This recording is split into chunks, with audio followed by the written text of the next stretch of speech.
بسم اللہ الرحمن الرحیم۔ السلام علیکم ناظرین، ریڈ زون سے میں ہوں علی رضا الوی اور میرے ساتھ موجود ہیں جناب مظہر برلاس۔ السلام علیکم خواتین و حضرات، حسب سابق حسب روایت پاکستان کے لیے دعا۔ اللہ تعالی ہمارے اس پیارے وطن کو سلامت رکھے، یہاں بسنے والے جو ہیں وہ خوشحالی میں رہیں، امن میں رہیں اور یہ ملک ترقی کرے۔ علی رضا الوی صاحب کیا خبریں ہیں؟ جی، وزیر اعظم عمران خان کے خارجہ پالیسی پر اہم بیان نے دنیا بھر کی توجہ اپنی جانب مبذول کروائی ہے اور عمران خان نے اپنے برجستہ انداز گفتگو سے لوگوں کے دل جیت لیے ہیں، پاکستان کے اندر بھی، اور اس کے اوپر بڑی جو ان کا انداز تھا کھلی ڈلی گفتگو کا، وہ بڑا موضوع بحث بنا ہوا ہے، اس پہ کچھ بات کریں گے۔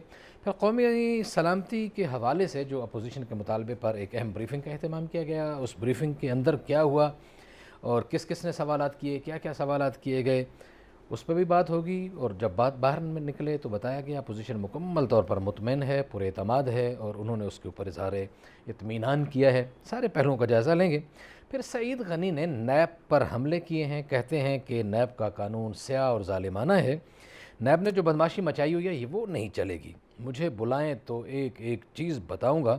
نیب کو خلاف قانون جو ہے کام نہیں کرنا چاہیے، اور انہوں نے کہا کہ ایک مقدمے پر نیب اس وجہ سے بیٹھ گئی ہے کہ ان کو ڈر تھا کہ حلیم عادل شیخ کو جو ہے گرفتار کر لیا جائے گا۔ دوسری جانب نیب نے وزیر اعلیٰ پنجاب کے پرنسپل سیکرٹری کو بھی طلب کیا ہے، اس پہ بھی بات ہوگی۔ پھر چیف جسٹس کے خلاف توہین آمیز بیان دینے والے ملزم کا معافی نامہ مسترد کر دیا گیا ہے۔ پیپلز پارٹی کے رہنما مسعود الرحمان نے کہا جناب میری 2 بیویاں ہیں، 7 بچے ہیں، پاؤں پڑتا ہوں مجھے خدا کے لیے معاف کر دیجئے۔ وہاں کیا ہوا اس پہ بھی بات کریں گے، اور پاکستان کے عدالتی نظام کے حوالے سے بھی بات کریں گے۔ اور تحریک لبیک کے کارکنوں کے لیے ایک ہمارے پاس ایک اچھی خبر ہے، ان کے لیے خوشخبری یہ ہے کہ مولانا سعد رضوی کی ضمانت ہو گئی ہے، اور اس کے ساتھ ساتھ JUI کے لوگوں کے لیے بھی خوشخبری ہے کہ مولانا مفتی کفایت اللہ کی بھی ضمانت منظور ہو گئی ہے۔ لیکن مظہر برلاس صاحب کی طرف بڑھتے ہیں۔ وزیر اعظم کے خارجہ پالیسی پہ جو اہم بیان ہے اس کو کیسے دیکھتے ہیں؟ جی، وزیر اعظم نے ہمیشہ کی طرح بڑی کھلی ڈلی گفتگو ہوئی ہے۔ علی رضا الوی صاحب، میں وزیر اعظم کے اس بیان کو 2-3 حوالوں سے یاد کروں گا۔ ٹھیک ہے۔ ایک تو وزیر اعظم پاکستان پہلی مرتبہ دنیا کے سامنے اور مسلمان ملکوں کے لوگوں کے سامنے اس وقت انہوں نے پسندیدگی حاصل کی جب انہوں نے جنرل اسمبلی میں خطاب کیا، اور وہاں انہوں نے کھل کے کہا کہ نبی پاک حضرت محمد صلی اللہ علیہ وسلم کی ذات گرامی ایسی ہے کہ وہ ہمارے دلوں میں بستے ہیں، درست ہے۔ اور مغرب کا جب بھی کوئی گستاخ اس حوالے سے کوئی بات کرتا ہے تو ہمارے دل دکھتے ہیں، ہمارے دل زخمی ہوتے ہیں۔ انہوں نے اسلامک فوبیا کے حوالے سے بھی باتیں کی اور بڑی تلخ باتیں کی انہوں نے۔ اس سے ایک تو یہ ہوا کہ مسلمان ملکوں میں انہیں پسندیدگی کی نگاہ سے دیکھا گیا، اور جو مسلمان ملکوں کے یا مسلمان قوتوں کے دشمن ہیں جی، وہ بھی چکنا ہوئے صحیح ہے۔ کہ یار یہ کون آ گیا۔ اس کے بعد ان کے مختلف انٹرویوز جو ہیں وہ اس بات کی غمازی کرتے ہیں کہ انہوں نے کسی کے سامنے جھکنے سے انکار کیا، بڑی دلیری کے ساتھ نا۔ اور انہیں جب ایک بڑے طاقتور ملک کے سیکرٹری خارجہ جو وزیر خارجہ ہیں وہ بات کرنا چاہتے تھے تو وزیر اعظم عمران خان نے یہ کہہ کر انکار کر دیا کہ میرے لیول پر بات کی جائے، یعنی امریکی صدر مجھ سے سربراہ مملکت بات کریں، میں ٹھیک ہے۔ سربراہ مملکت ہوں، ٹھیک ہے۔ یہ بالکل صحیح بات کی ہے۔ اور اس کے بعد جو یہ انہوں نے بدھ کے روز یہ خطاب کیا قومی اسمبلی میں، اس پر تو دیکھیے سب سے بڑی گواہی ایک دی، ایک بڑے سینئر پارلیمنٹیرین ہیں، بزرگ رہنما ہیں، سید فخر امام۔ انہوں نے کہا میں نے کئی حکومتوں میں کام کیا ہے، صحیح ہے۔ بہت سی حکومتوں میں وزیر رہا ہوں، پارلیمنٹ کا رکن رہا ہوں، میں نے پاکستان کے کسی سربراہ کی ان جیسی تقریر نہیں سنی۔ صحیح۔ اچھا، دوسری گواہی وہ ہاؤس دے رہا ہے کہ وہ سناٹا چھایا ہوا تھا اور گفتگو کر رہے تھے عمران خان، اور وہاں میں سمجھتا ہوں کہ جو پاکستانیوں کے دل کی آواز ہے وہ بول رہی تھی، صحیح. اور انہوں نے انتہائی غیرت سے، جیسے کوئی غیرت مند حکمران بات کرتا ہے ویسے بات کی. تو ان کی تقریروں کے بڑے چرچے ہیں. جی ہاں. اسی دوران انہوں نے ایک چینی ٹی وی کو بھی انٹرویو دیا، اور اس میں بھی انہوں نے بڑا کھل کر چین کو داد دی، درست ہے. اور چین کی دوستی پر ناز بھی کیا، اور چینی صلاحیتوں کو بھی سراہا. تو گویا ایک طویل عرصے کے بعد پاکستان میں ایک ایسا حکمران نظر آیا جس نے ببانگ دوحل استعماری طاقتوں کا حکم ماننے سے انکار کیا. ٹھیک ہے. اب اس کے نتائج کیا ہوں گے اس کا تو ہمیں نہیں خبر، اللہ تعالیٰ بہتر جانتا ہے، لیکن انہوں نے ایک جرأت مند رہنما کے طور پر تقریریں کی. جی ہاں. اور یہ بیان ان کا سراہا جا رہا ہے، پوری دنیا میں ڈرون سراہا حملوں جا کے رہا ہے. حوالے سے بات کی، کہتے ہیں جناب 30 سال سے ایک دہشت گرد لندن میں بیٹھا ہوا ہے، ہمیں بھی اجازت دیں گے کہ ہم لندن پہ ڈرون ماریں؟ اچھا، میں اس سے پہلے ایک اور بات کرنا چاہتا ہوں. جی. یہ ساری دنیا میں یہ شور ڈالتے ہیں نا FATF والے منی لانڈرنگ کی. جی ہاں. تو مجھے ایک بینکنگ سیکٹر کے ماہر اور معیشت کے ماہر نے یہ بات بتائی، اس کے لندن میں بھی دفتر ہے. اس نے کہا کہ دنیا ساری کی منی لانڈرنگ ایک طرف اور لندن سے ہونے والی منی لانڈرنگ ایک طرف، یعنی لندن جو ہے وہ منی لانڈرنگ کا گڑھ ہے. صحیح ہے. دوسرا، پاکستان سے جو لوگ یا دنیا سے مختلف دہشت گرد ہیں ان کی پناہ گاہ بھی برطانیہ بنا ہوا ہے، صحیح ہے. دنیا کے ملزمان کی پناہ گاہ بنا ہوا ہے. یہ بالکل درست فرمایا وزیر اعظم نے کہ ہمارا ایک دہشت گرد وہاں 30 سال سے ہے، کیا ہمیں وہ اختیار دیتے ہیں کہ ہم ڈرون وہاں اٹیک کریں، ڈرون کا حملہ کریں، ڈرون گرائیں؟ تو جب وہ نہیں دیتے تو ہم کیوں دیں؟ صحیح ہے. اس میں تو دیکھیے یہ انصاف کی بات ہے، کوئی منافقت کی بات نہیں.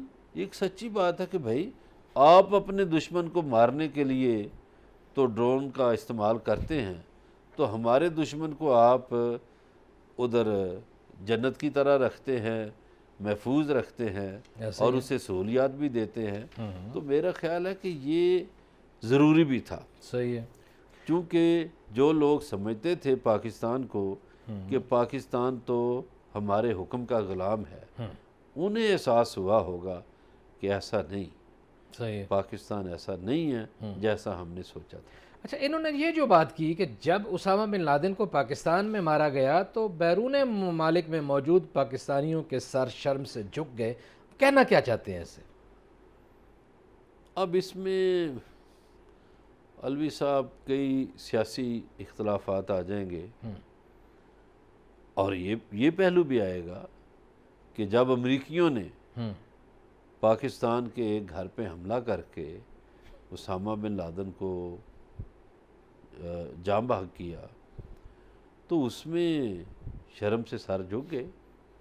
وہ بنیادی طور پر یہ بتانا چاہ رہے ہیں کہ دیکھیے پاکستان ایک خود مختار ریاست ہے، صحیح ہے. آزاد مملکت ہے.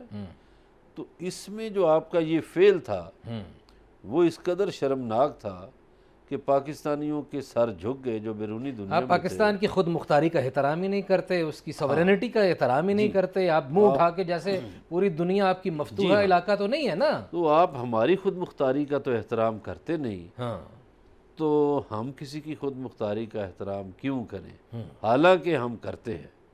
پاکستان دیکھیے، پاکستان تو اپنے ہمسایوں کے ساتھ بھی بڑے اچھے طرح سے رہ رہا ہے. پاکستان نے تو افغانستان میں بھی امن کی بحالی کے لیے کام کیا ہے. پاکستان نے تو افغانستان کے جو پناہ گزین تھے انہیں پناہ دی تھی. صحیح ہے. پاکستان نے کبھی چین کو نہیں چھیڑا. چین کو چھوڑ دیں، آپ جو افغانستان کی بات کر رہے ہیں اس پہ تھوڑی بات کر لیتے ہیں. دیکھیں ابھی بھی اس میں بھی، اس خطاب میں بھی انہوں نے کہا امریکہ خود تو جا رہا ہے، ہمیں کہہ رہا ہے ان متحارب دھڑوں کو ایک میز پہ بٹھائیے اور ان کے معاملات حل کیجئے.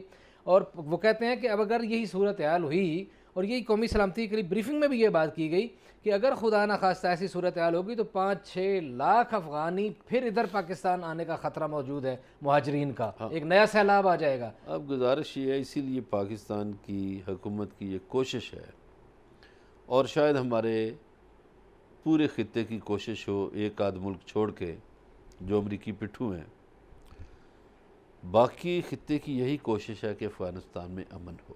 درست ہے۔ ٹھیک ہے، آج بگرام ایئر بیس جو ہے وہ امریکیوں نے چھوڑ دیا ہے، تسلیم کر لیا جی، خالی کر دیا، ٹھیک ہے، سارے امریکی اڑ گئے ہیں وہاں سے 20 سال بعد۔ لیکن کیا ان 20 سالوں میں امریکہ نے اپنے مقاصد حاصل کیے؟ نہیں، زیرو، بالکل نہیں ہوئے۔ بالکل۔ اور اس دوران جو انسانی جانیں گئیں، جی ہاں، اس کا گناہ کس کے سر ہے؟ یہ سوالات ہیں۔ اور کیا جو اس دوران تباہی ہوئی، ایک مسلمان ملک میں تباہی ہوئی، ایک مسلمان ملک میں عام شہریوں کو بھی شہید کیا گیا، جی ہاں، کیا کسی یورپی ملک میں ایسا ممکن ہے؟ کیا امریکہ میں ایسا ممکن ہے؟ تو جب ایسا ممکن نہیں تو میں تو اس پہ رضا علوی صاحب یہ کہوں گا کہ جو اقوام متحدہ ہے اس کو بھی اپنے کردار کا جائزہ لینا چاہیے اعتماد تو ان پہ نہیں رہا کسی کو۔ کہ جو ملک آپ دیکھتے ہیں، مثلا آج کل لیبیا میں لوڈ شیڈنگ کی باتیں ہوتی ہیں، کھا گئی ان کو جمہوریت۔ جب وہاں ڈکٹیٹرشپ تھی اور کرنل معمر قذافی تھا تو لوگوں کو بجلی بھی ملتی تھی، لوگوں کو سہولتیں بھی ملتی تھیں، لوگوں کو گھر کے اخراجات بھی ملتے تھے، لوگوں کو رہنے کے لیے گھر بھی ملتے تھے۔ آج اس کا برا حال ہے۔ اور پھر ان کو کس نے یہ ٹھیکہ دیا ہے کہ آپ دنیا کے ٹھیکیدار بن جائیں؟ آپ نے عراق کو تباہ کر دیا، آپ نے شام میں تباہی پھیلائی، آپ نے یمن میں کیا کیا، صحیح، آپ نے ایران پہ 40 سال سے پابندیاں لگا رکھی ہیں۔ ایسا ہی ہے، وہاں انسان نہیں بستے، انسانیت کا کیا وہاں یہ انصاف ہے؟ ایسا ہی ہے، کیا وہاں یہ بات درست کی وزیر اعظم نے کہ کیا ہم آدھے انسان ہیں؟ ایسا ہی، بالکل ٹھیک۔ اچھا جی، انہوں نے مشرف دور پہ بھی تھوڑا سا کرٹیسائز کیا، کہتے ہیں مشرف دور میں لوگ ٹی وی پر پہلے انگریزی بولتے ہیں، بعد میں اردو بولا کرتے تھے، لوگ انگریزی بول کر یہ ثابت کرنے کی کوشش کرتے تھے کہ وہ روشن خیال ہیں۔ اچھا، مشرف کے دور میں باضابطہ طور پر آپ کو پتہ ہے ایک تحریک چلی تھی روشن خیالی کی اور ماڈریٹ کی اور سافٹ امیج کی، اور وزیر اعظم نے کچھ دن پہلے ایک تقریب میں سافٹ امیج کے بھی بخیے ادھیڑے۔ انہوں نے کہا کہ مجھے یہ سمجھ نہیں آتی کہ پاکستان کے سافٹ امیج کیا آپ ثابت کرنا چاہتے ہیں۔ اچھا، اس پہ بھی دیکھیے، جو عام لوگ ہیں جو پاکستان سے محبت کرتے ہیں وہ وزیر اعظم کی ان باتوں سے بڑے خوش ہیں۔ کیوں خوش ہیں؟ جیسے وزیر اعظم نے کہا کہ سرکاری تقریبات، جن تقریبات میں میں ہوں، خیر پھر نوٹیفیکیشن ہوا کہ سرکاری تقریبات میں اپنی زبان بولی جائے گی، اردو میں بات ہوگی۔ کیوں ہم غلام ہیں کسی کے؟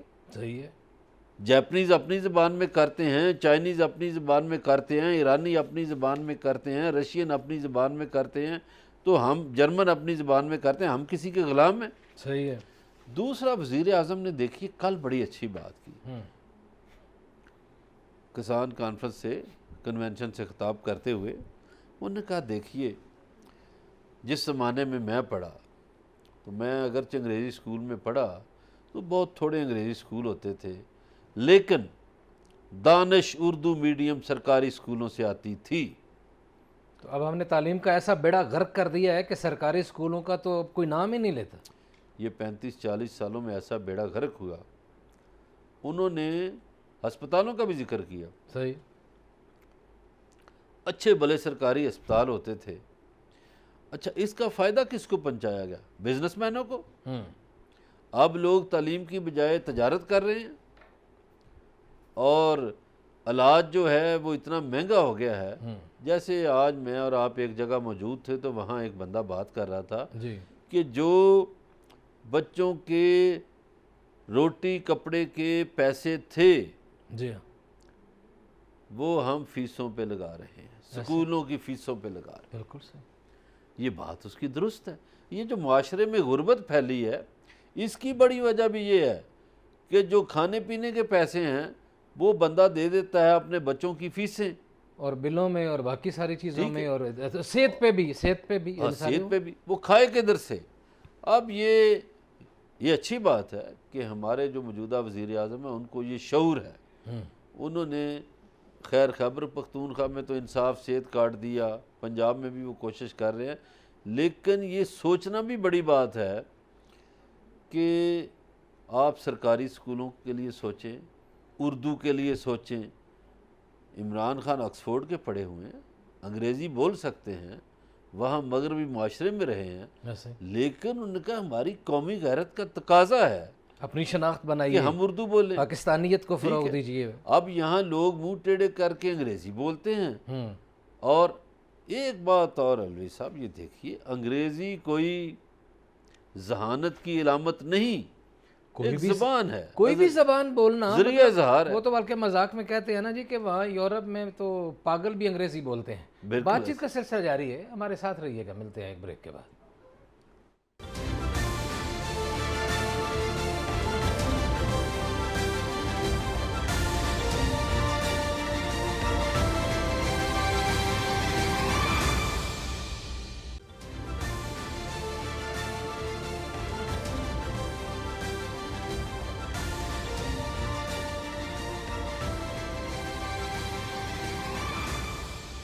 ویلکم بیک ناظرین. بریک پہ جانے سے پہلے وزیر اعظم عمران خان کے خطاب پہ بات ہو رہی تھی. اگلی خبر کی طرف بڑھتے ہیں. قومی سلامتی کے معاملے پر اہم قسم کی بریفنگ دی گئی. ملک کو کیا مسائل درپیش ہیں، کس طرح کے حالات و واقعات چل رہے ہیں. اپوزیشن کہتی تھی نا ہمیں بتایا تو جائے افغانستان کے ساتھ کیا معاملات ہو رہے ہیں، امریکہ کے ساتھ کیا ہو رہے ہیں.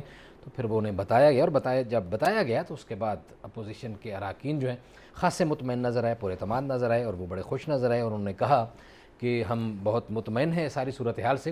لیکن اس ساری گفتگو کے دوران سابق وزیر اعظم شاہد خاقان عباسی نے ایک عجیب و غریب بات کر دی.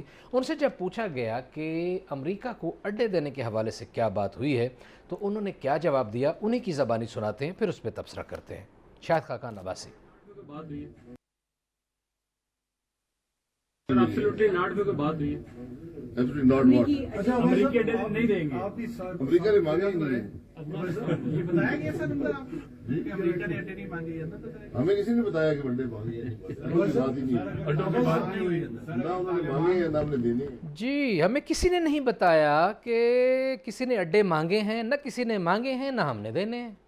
یہ تو ایک بالکل ہی عجیب سی بات ہوگی. اڈوں پہ بڑی بات ہو رہی تھی کہ وہ انہوں نے مانگے، ہم نے نہ کر دی. کل والی جو بریفنگ تھی وہ خالصتاً افغانستان کے حوالے سے تھی، اور اس میں امریکی فوجوں کے انخلا اور اس کے بعد جو صورتحال ہے اس پر زیادہ غور کیا گیا. ٹھیک. اب اس میں اڈوں کی بات صحیح کہتے ہیں نہیں ہوئی ہوگی. صحیح ہے. اس لیے نہیں ہوئی ہوگی کہ یہ بریفنگ تو آنے والے حالات کے حوالے سے تھی. اڈوں کی بات جو ہے وہ پورے میڈیا میں آ چکی ہے کہ مانگے گئے تھے اور وزیر اعظم پاکستان نے انکار کر دیا تھا. ٹھیک ہے. اس سلسلے میں آرمی چیف کا بھی بیان آ چکا ہے. تو میرا خیال ہے اس پہ تو ان کی یا لا علمی کہیں یا یہ کسی کو ٹانٹ کر رہے ہیں.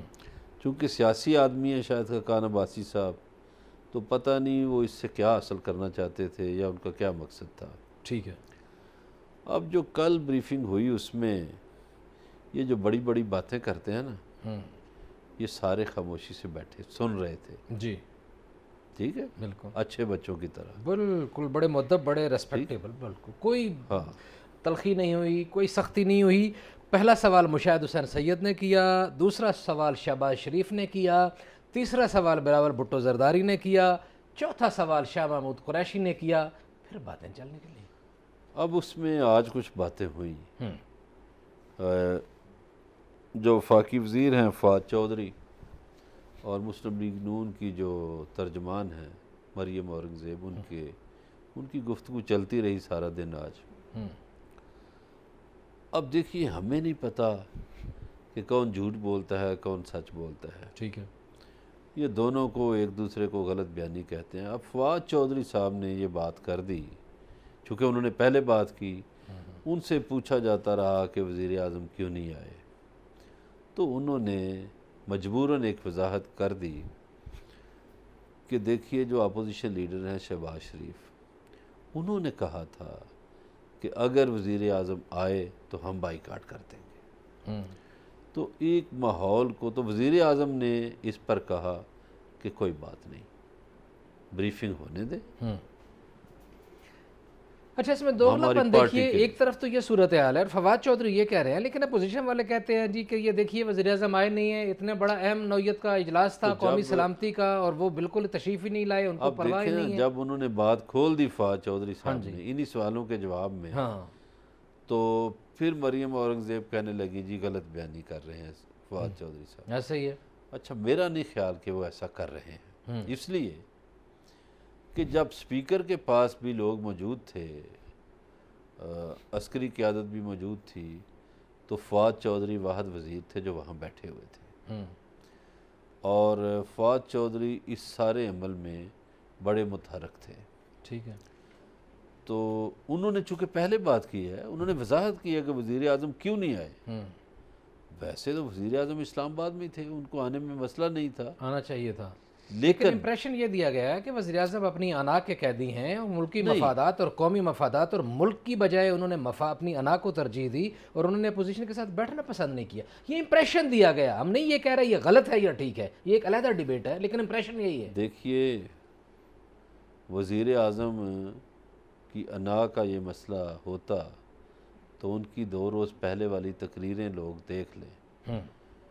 کیا یہ میاں شہباز شریف نون لیگ والے ہیں نا، کیا کبھی میاں نواز شریف نے اس طرح باتیں کی تھیں؟